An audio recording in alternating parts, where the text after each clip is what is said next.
we're going through 7 skills that every leader has to master. These are simple, but they're not always easy to live out. You have to master your moods, you have to master your mouth, and then you have to master your mistakes.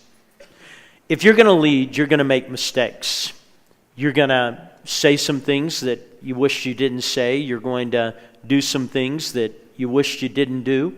And one of the things about leaders is not that they're mistake-free, but that they've learned how to handle mistakes when they come. And so in life, what we know is that most of us are going to do more things wrong and attempt to do right things than we will do things right. Now, that's not a problem as long as you own it. People know that leaders make mistakes. What they want to know is that people look at leaders, will they be honest about their mistakes? And that is that you'll fess up that when you did something, you had an idea, you had a plan, you had something.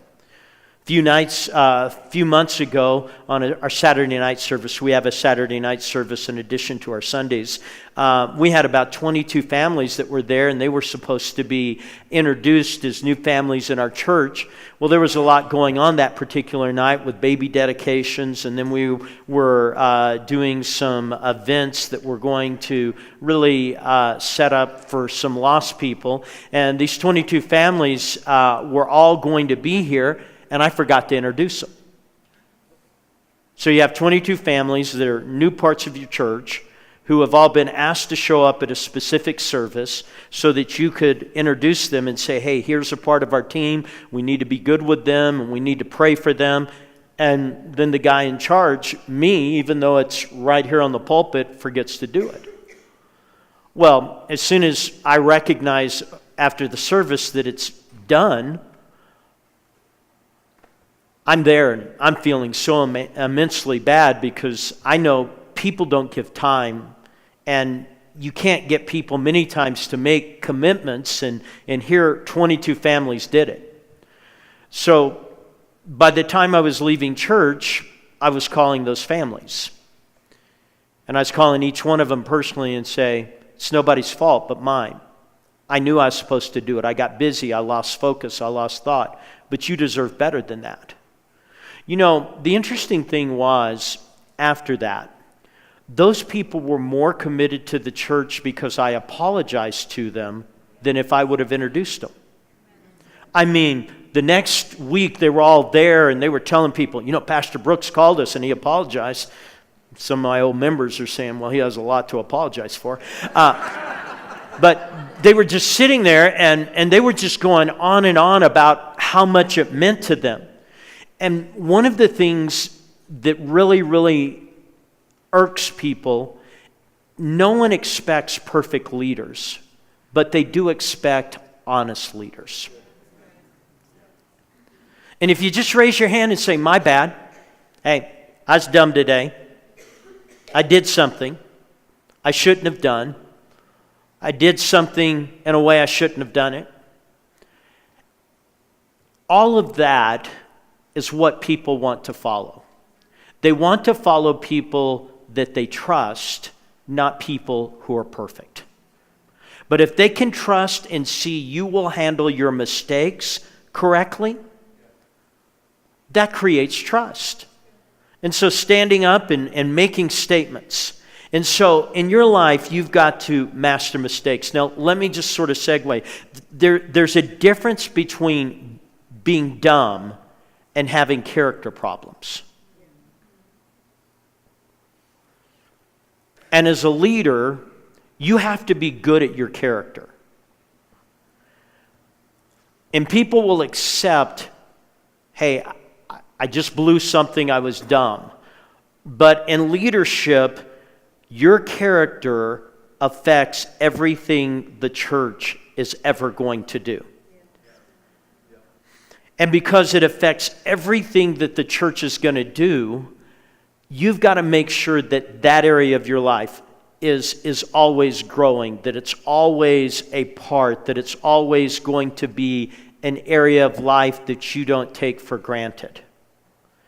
And when I'm teaching pastors, and it's a little bit different, one of the things I'll do is I'll point to the stage and I'll say, everyone thinks being on the stage is the goal. But the stage isn't a statement about you, it's a statement about God. Because anyone who knows you knows that if it weren't for God, you shouldn't be up here. And so in life, as a leader, you're going to make mistakes. And you're going to make mistakes that you're going to say, man, I didn't want to do that. I didn't want to misspeak that way. I didn't want to say that particular thing. I didn't want to do this. And you're going to do that. And if you fess up when you mess up, people will be there with you. You know, in the break, Dean was introducing me to a man who's been with them from the days that they were in the living room. Well, I have 30 families that have been with me for 36 years. For 36 years. From that very first year that Jenny and I started GOC, have been with us that whole time. Can I tell you something about those families? They're not there because they're hearing me say something new. In fact, they've heard me preach the same sermons with different titles multiple times. If you've been in a church over 5 years, you know everything your pastor knows. You've heard it. They're not there because they're hearing something new. They're there because they believe in what we do. And see, the thing I can say about those families is that we have documented by name that in 36 years, we've now had over 44,000 people respond to our altar calls. Do you know how few people will ever get to go to heaven and say they were involved in something that 44,000 people responded to Christ? And people always say, well, I go to this church and that church. I say, well, that's fine. You understand, everyone can do something good for God, but it's only when you stay put that you can do something great for God. But those 30 families are the only families in our church that get to say, Jesus, I helped that church impact 44,000 people that are now in heaven. And the downline and the implications of that. And so, as a leader, you've got to understand that you just master your mistakes. You understand that there are times when you're going to do things wrong, you're going to say things wrong, you're going to wish that you had said this, you'd have wished you'd have said that, you'd have wished that you would have handled that a little bit different, and you misspoke a little bit, and everything's fine. Your failures today are your best stories tomorrow. But they're only good stories if you've acknowledged them.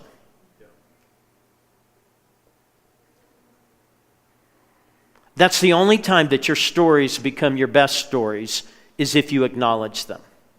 So you have to master your mistakes. 3 things: master your mood, master your mouth, master your mistakes. Number 4, you have to master your maturity.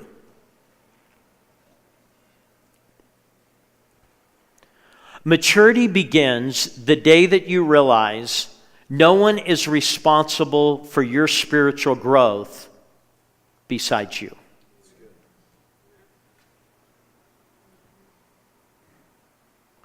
Nobody's responsible for your spiritual growth but you.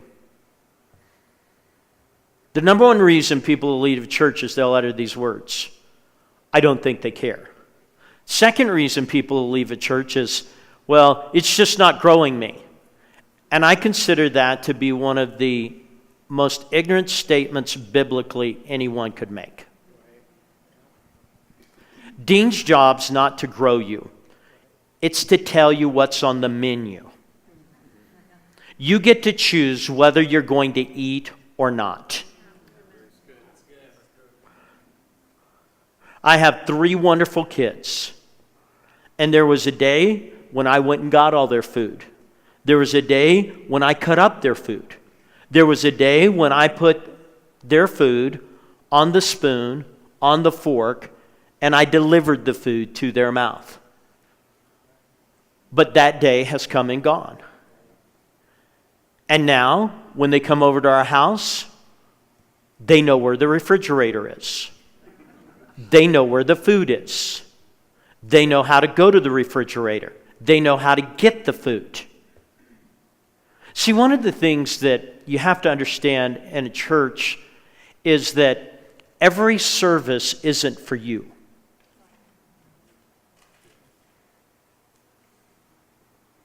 Well, I didn't get a whole lot out of that service. You can't have a great church if everyone's just saying, well, it's all about what I get out of the service. Why? Because when you become a leader, you lose the right to think about yourself. You now come to church saying, what can I do to help other people be better with God? But people will sit there and say, I didn't get any. See, last weekend, I had to teach on one of the awkward verses where it says in the Sermon on the Mount, if a man looks to a woman and lusts after her, he has committed adultery in his heart. Now, that's one of those passages when you're a pastor, you don't get to skip over and just say, hey, we're going to pretend like Jesus didn't talk about sex and didn't talk honestly about sex. But you know what? I have some people in my congregation that could have easily said, well, that message just doesn't have anything where my life is right now, what I'm doing in life, what I function in life, that it's there. And sometimes when I teach on marriage, single people are sitting there saying, well, that really doesn't help me, because I'm this and I'm not there and this. And you're going to teach messages that aren't for everyone, but you have to have enough mature people in your church who say, I will stay hooked up so that other people can be helped.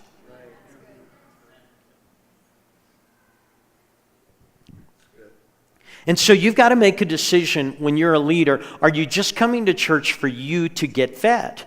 And the simple truth of the matter is none of those 30 families that have been with me for 36 years are hearing me share anything that is profoundly different.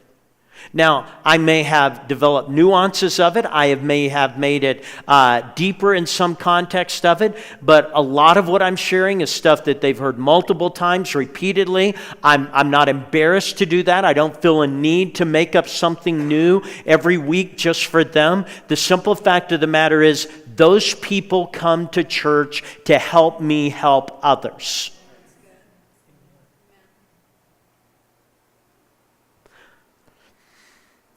If you're going to lead, your job is to learn how to clap and cheer.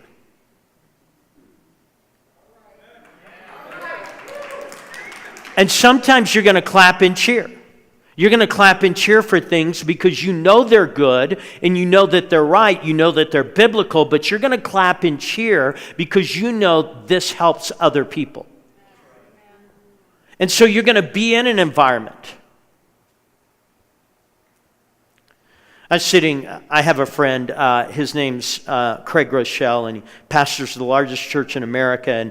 And Craig's just a dear friend, and I'm sitting at a meeting with him and another friend of mine, Jeannie Mayo, who's like the rock star of youth pastors forever and ever and ever. And so I'm sitting next to Jeannie and Craig's teaching, and during this deal I'm saying, man, that's good, that's great. Now can I tell you, Craig didn't say anything that after 41 years in ministry that I haven't taught multiple times, haven't taught better in my mind at times, and I'm sitting there hearing that. But here's the deal, I'm saying amen. I'm saying amen, not because I'm sitting there saying, Craig, that's the best I've ever heard. Way, rock, roll here. I'm not doing that. I'm doing that because the person on the stage sometimes is saying things that the people out there need, and if someone doesn't say amen, they won't listen to what God's saying.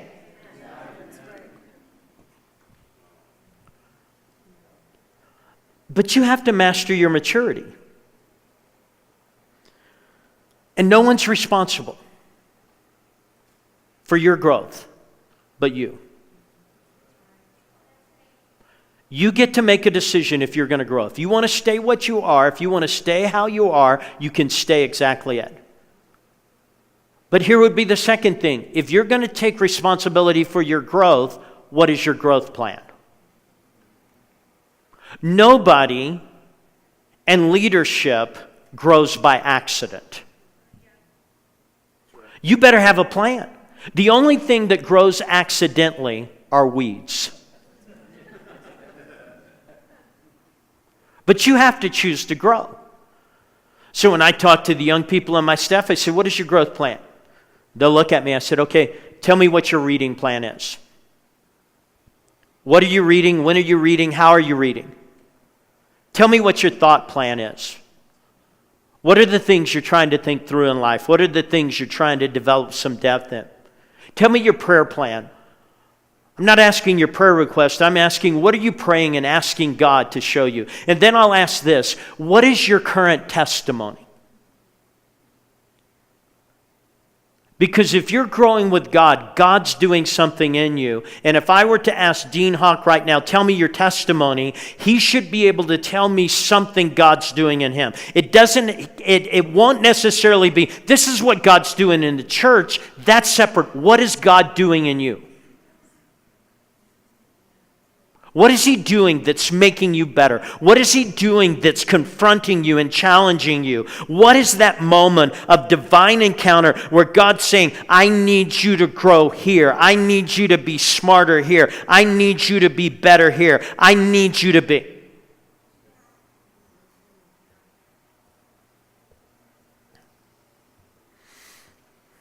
Let me give you my testimony for the past 6 months.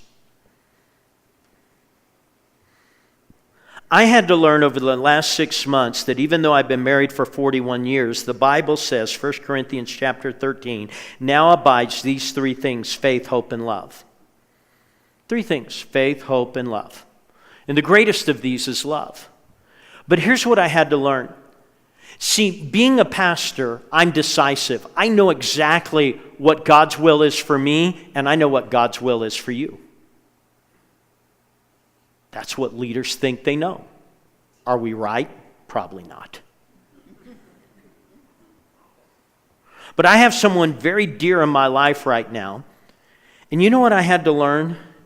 Is that as much as the Bible says faith, hope, and love, if you're going to have a relationship, you don't always give people who are going through a hard time faith. Sometimes you just give them hope. Because if you ask somebody who feels like they're under so much pressure and you just keep talking to them about faith, you know what they feel from you? They feel like they're failing. And this person close to me didn't need me to talk to them about faith. They needed me to be wise enough that I knew how to talk to them about hope.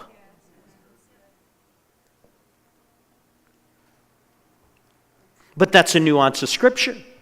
Because I could say with maturity, hey, I'm giving you faith, but I'm destroying them while I'm giving it to them. They didn't need my faith, they needed hope. They needed to know that God was with them and I was with them, that God had his arm around them and I had my arm around them, and that they were going to make it, not because everything had been figured out, but because God is the God of all hope, and that we hope even when there is no reason to hope, because we have a God who has infinite resources and he's able to establish things in our life. And I had to, as a minister of 41 years, learn the difference that you don't always just sing the same song over again. So maturity is never something that you arrive at. In Luke chapter 2, verse 52, it says, Jesus increased in wisdom and stature and in favor with God and men. What that means is you grow where it counts. Wisdom is inside, stature is outside. Are you growing on the inside or are you growing on the outside? And you're growing in your function. Favor with God and favor with man. Are you growing where you're better with God, or are you growing where you're better with people? Oh, I'm better with God. All the people hate me. That's not what growth is. You grow on the inside, you grow on the outside, you grow with God, you grow with people. You have a growth idea. You have a growth plan. You have put into life what you're going to grow. So, master your moods, master your mouth, master your mistakes, master your maturity. 5, master your money.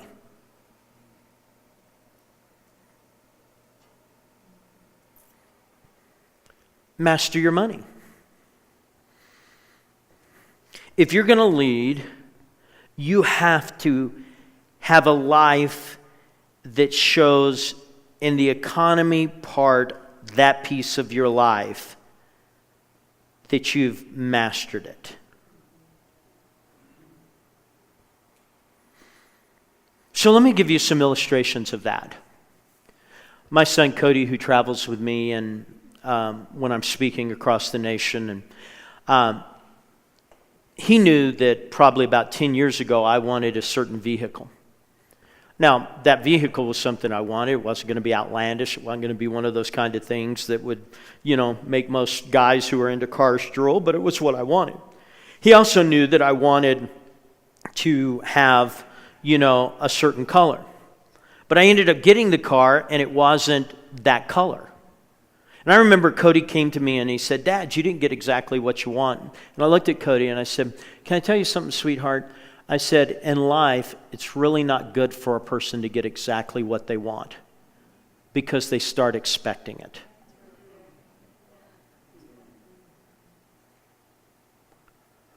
And I said, if you start getting exactly what you want all the time, you'll start wanting more things.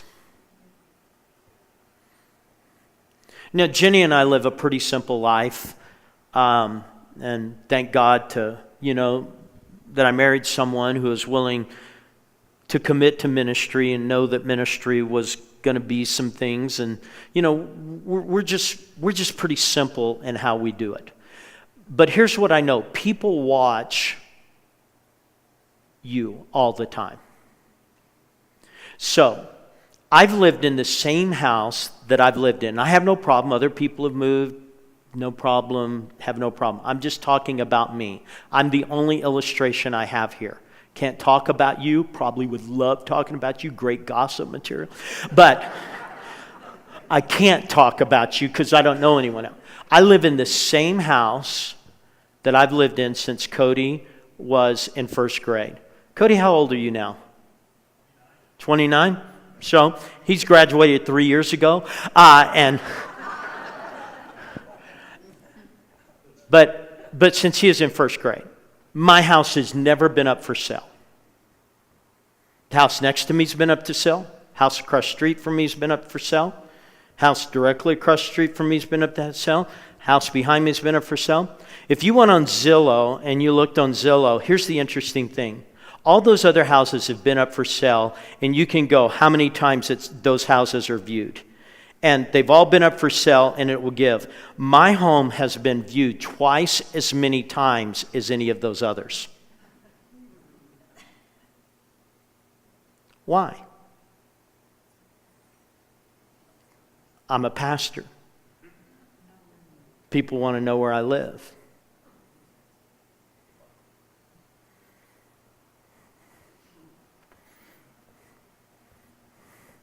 People watch you. They watch what you do. They watch what you don't do. Here's what I know about ministry and leadership. If you make it about money, you can't do it. You just can't do it. So let me give you an illustration. I usually share this with pastors, but can't think of a better illustration right now. I'm in New Jersey, and I'm speaking at a church in New Jersey. And if you've ever been to New Jersey, it's right on the other side of the river of New York City, and you realize why they put the huts in there separating those two. And so I'm right on the other end, and I'm preaching. I've done multiple services there, and when I'm preaching at someone's church, I don't interact because sometimes you get set up. Someone comes and says, "Well, what do you think about this?" And what you don't know is that the pastor's just said something about that, and they're going to say, "Well, your guest speaker said this." So I don't usually stand around after services and talk. So after I was finished with my service, there was a guy who was on staff. He said, "I'll take you up to the pastor's office." But as I was walking by, a lady handed him an envelope. And I just keep walking. Well, he gets to the office and he said, "Well, this lady handed an envelope and it has your name on it." And I said, "Well, I don't know who she is." I said, do you know who? She said, well, yeah, she goes to church here. I said, well, this isn't my church. You open it. And he starts reading, and all of a sudden his eyes get really, really big. I'm thinking, man, she only heard me preach one time. Usually it takes 2 times before they're that mad at me. Some of you are just getting there. And so his eyes get really, really big. And I said, man, is everything all right? And he says, well, Pastor, he said, she's just left you a check for $38,000. I said, $38,000? I said, is that the 3, the 8, the 3 zeros with the dot? I wasn't sure this guy could count. And so there's $38,000. And I said, just humor me. Can you go to your database and see if this lady's a tither? And so he goes, he says, well, you know, she's a tither. I said, well, let me ask you this question. Has she ever given this amount to the church before? And he said, never anything like this. And so the pastor comes in, and I said, tell him about the lady since you know him. And he read the letter, and he looked, and he said, $38,000. So the pastor's just sort of looking at me and said, well, the check's made to you. And I said, well, I'm not taking the check. And he said, well, why aren't you? I said, well, number one, I'm not walking into someone else's house and taking the largest gift that someone's ever given. I said, so here's what I'm going to do. I'm going to write a letter to this lady because, first of all, she obviously was feeling something. But I was there that Sunday. I heard that message. It wasn't worth $38,000.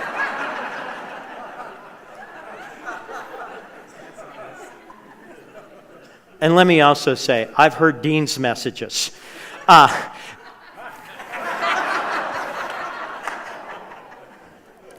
So I'm sitting there, and I said, I'm going to write her, and I'm just going to say, send her the check back. And so I wrote her a letter. I said, first of all, thank you so much for being obedient to God. It was obviously God was speaking to you. Thank you so much. But when I go into a house, a church, I'm under the authority of that pastor, and if you wanted to do something of this magnitude, you need to go through your pastor, and therefore I'm asking you to talk to him.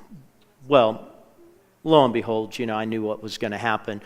Sometimes you're on the stage and God speaks and they tag it to you, but God was just telling her to give, and since if he'd have been speaking that day, it would have been to that church. And so I send it back, they talk, she ends up writing the same check, it goes to church, yeah, got everything. Someone says, well, you just gave up $38,000. Could you not use $38,000?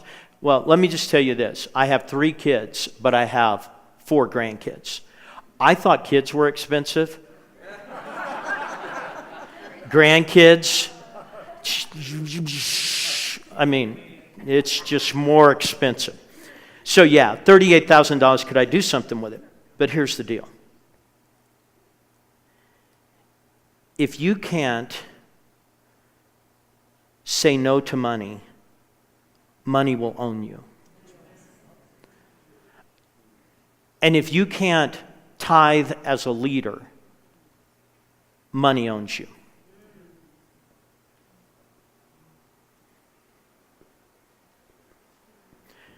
And so you got to master it. You got to come to terms with the fact, is this the most important thing in your life? Now let me tell you the sequel of that story. About 3 years before, someone had given our church $1 million.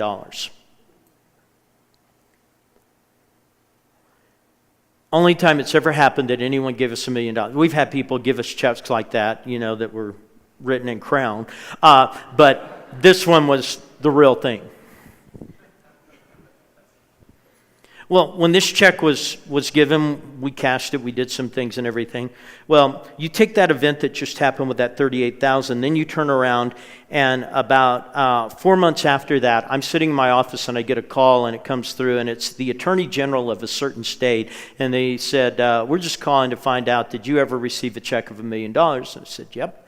And they said, well, we believe that $1 million was gained through some events that were not appropriate, and we just wanted to let you know that we will be suing to recoup it. And I said, well, that's great, fine, do it. So we need you to have the money ready. I said, first of all, we're a nonprofit and we take that very seriously. We have no profit.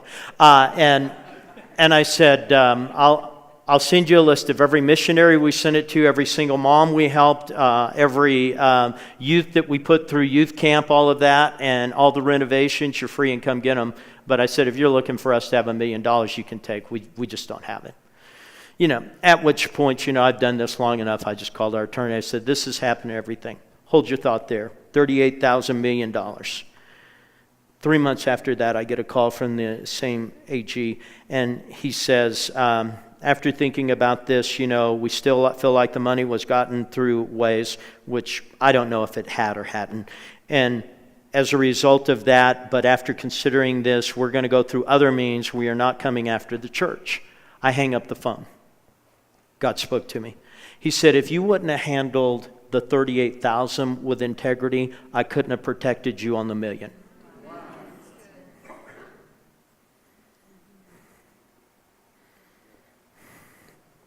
I get it. People get under pressure. People have problems.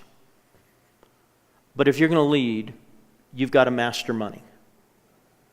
You're going to have to make a decision. What's going to motivate your life? What's going to compel you in life? Everyone's got to make a living. Everyone's got to do things that are pragmatic. I get it. But the only way God can bless you is that if you are involved in being a blessing. And so when you learn the techniques of tithing, and I get it, I teach it all the time, but I started as a 14-year-old, so it's never been a problem to me from the day I got saved. If someone gave me $1, 10 cents went in, and it went from there, and so I did it. And so, it's no heartbeat for me. For some of you, you didn't get raised that way, and it's a heartbeat, a big issue for you. But I'm just telling you, it comes down to a decision, and that is, if you're going to lead, you've got to determine what's going to motivate you. And right now in our society, that's the biggest motivator of people. They are more consumed by that than they are by anything God says. So you just have to master your money. Next principle, you have to master your margins. In Ephesians chapter 5 and verse 16, it talks about redeeming the time, for the days are evil. What's interesting, if you go into the Greek, that word redeeming the times for the day are evil. The evil isn't referring to a wickedness, but it's just referring to compression, that there's so much to do that there's not enough time to do it. And it says you've got to redeem. You've got to choose how you're going to use your time, because if you don't use your time, it'll get consumed by a lot of things, and you will not use that time correctly. So he says redeem the time. Now, in life, everyone thinks that what they need next is a vacation. Well, if I just had a vacation, what's so funny is everyone in Texas, this is where they want to come vacation. Well, we're going to Colorado Springs. Now I'll tell them, there's no springs. Just go to Colorado. I think you guys need to fix that. But here it is. Everyone thinks they need a vacation.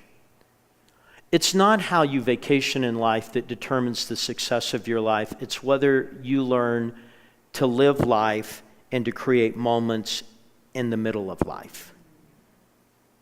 You have to redeem. You have to. Let me tell you a story. I grew up on military bases. My dad was career military, and that's what I grew up on.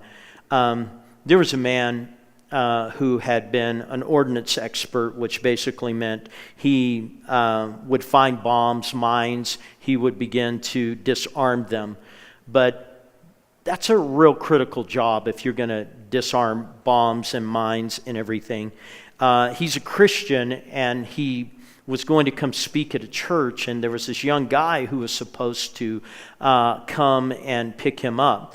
Well, he meets the guy at the airport, and as soon as he meets the guy at the airport, he sees him leaning over because there's a young lady with a couple of kids there that seems to be a little bit distraught and everything. And so he leans over and says, "Hey, is everything all right?" And she says, "I'm trying to find this terminal." And he just says, "Well, hey, the terminal's right over there. You can catch the train here and everything." Then he walks a few few more steps, and there was a little kid that had run away from the mom. He just sort of grabs the little kid, hands it over to the mom. Then he's walking outside, and they're about to get into the car, and he sees this elderly lady with these two large bags. He goes over, runs over, picks up these two large bags and puts them in her car and just walks over. And this young guy who's sitting there following him just looks at him and he says, man, I've just watched you. You helped that mom with the kid that was running away, and now this elderly lady. He says, man, how are you just aware?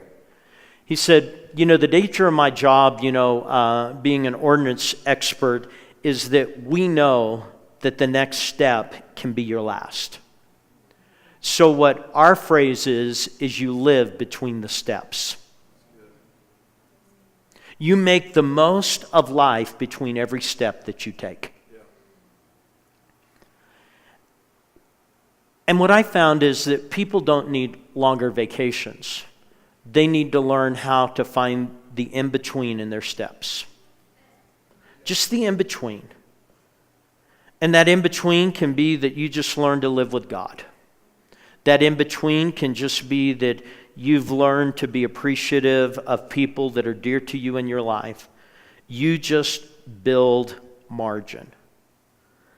And so in life, you find those margins and you just commit to them. And you just say, hey, I may need to go here, but this gives me about 4 minutes. And these 4 minutes, I'm going to maximize them. I'm going to maximize them as a devotional time to God. I'm going to maximize them by calling people that are dear to me and letting them know how much I love them. I'm going to maximize them by really beginning to think through something I really need. But it's not extended times. It's maximizing little moments God asks us to do. And so we're all looking for a long break. That's called death.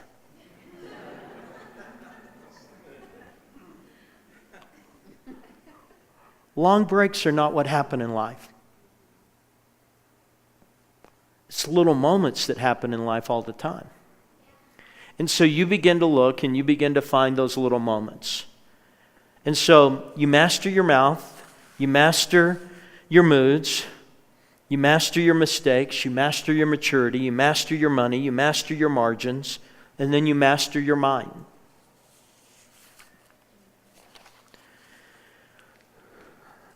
Your mind will play games with you.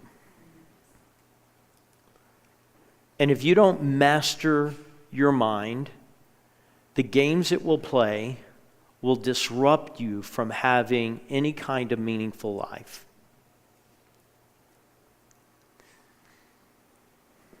In 2 Corinthians chapter 10, in verses 3 through 5, it says, the weapons of our warfare are not carnal, but they're mighty through God to the pulling down of strongholds and bringing into captivity every thought that would exalt itself against the knowledge of Christ.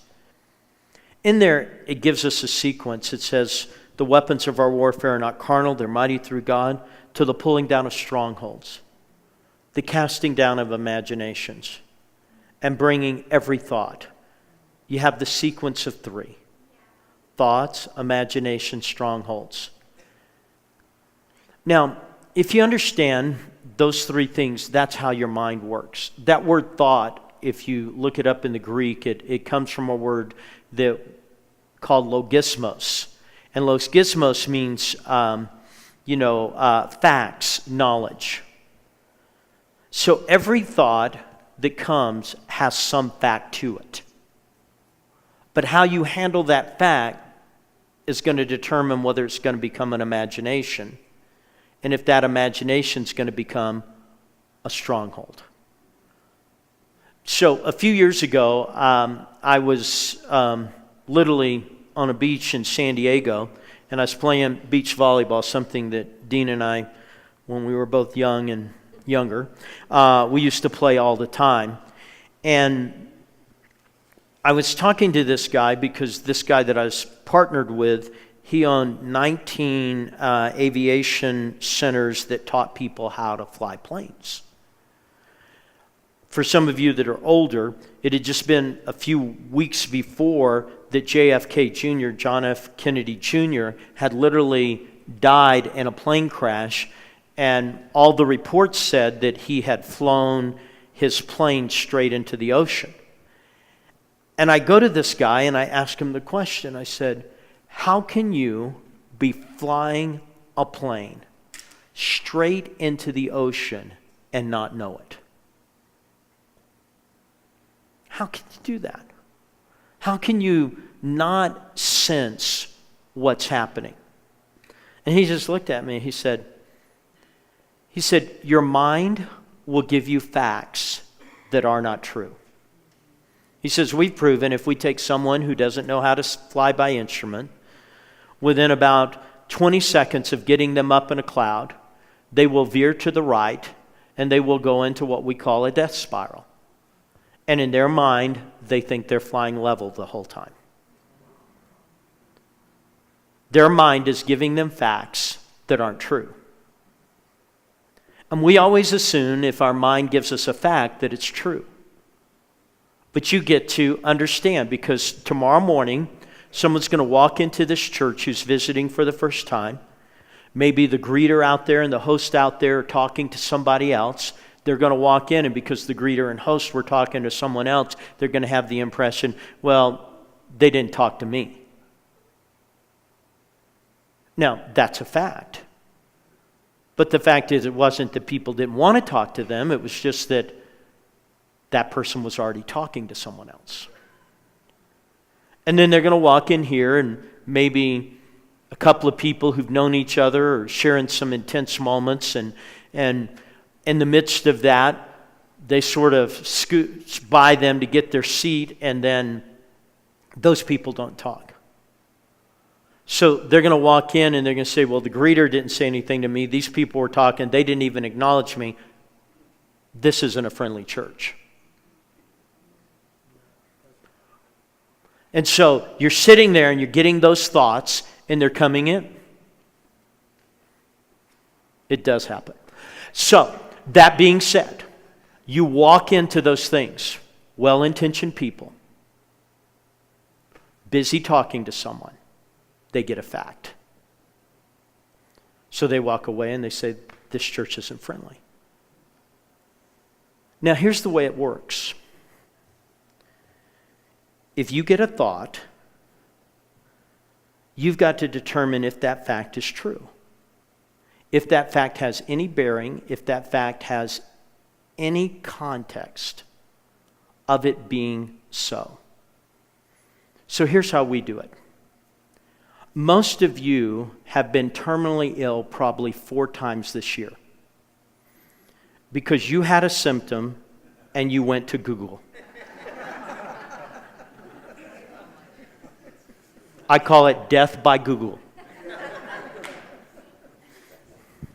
You had a little bump on your arm. You sat there on that bump on your arm. You looked at it. You think, man, that doesn't look good. Then you went Google bumps on your arm.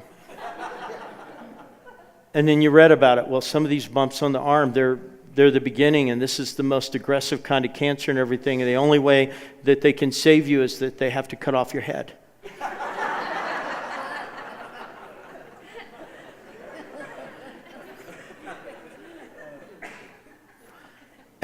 And so you're reading that and you're going through it.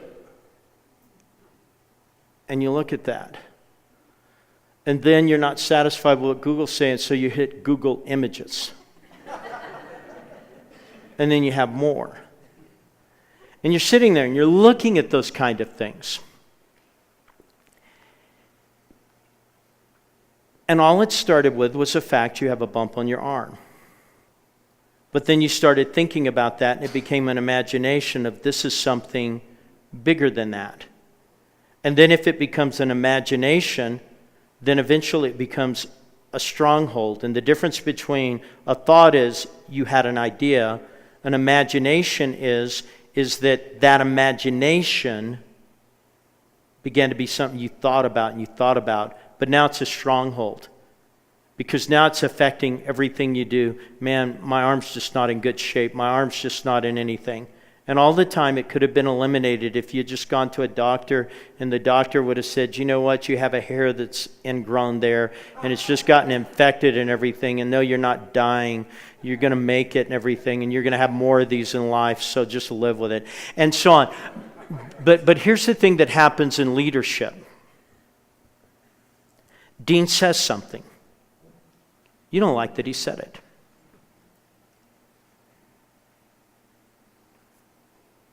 He sort of challenged you. And it becomes a thought, man, I don't like that, Who's he to be saying that? He doesn't know everything. Thought comes. Then all of a sudden it becomes an imagination. You know what? Dean said some other things that are pretty stupid. He said this and he said this. And then it becomes a stronghold. I'm not sure that I can serve under Dean Hawk. All started with a thought that may have been true, becomes an imagination where you think about it a whole lot, and then it becomes a stronghold. And a stronghold is when you start acting like it's true, even though it may not be. And see, in leadership, you have to understand your mind will play games on you. So honestly, if I'm sitting here, there's some of you that are more receptive to this message. Some of you look amazingly bored the whole 2 hours I've been talking. My mind would tell me this person's a learner and this person's not. But you know what I found in 41 years of ministry? I can't look at someone's face and tell whether they're really getting anything. Because that person may be thinking about that thought really deeply and saying, hey, is this mine? And that other person could just be naturally prone to smiling, and they're thinking about what's going to happen as soon as this short white guy finishes. One's smiling at me, not listening. The other one's sort of frowning at me, but they're intense. And so if I'm up here, I want to preach to this person, and I want to say this person I think is going to hell, and I'm sitting there, and my head's telling me that. Because I'm just like you, you guys are thinking about other things while I'm preaching. I'm thinking about other things while I'm preaching.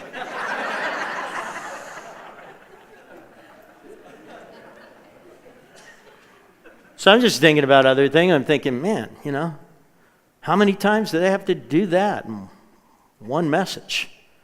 So you're just sitting there and you're going through it and everything. And you got to realize that this mind will play games.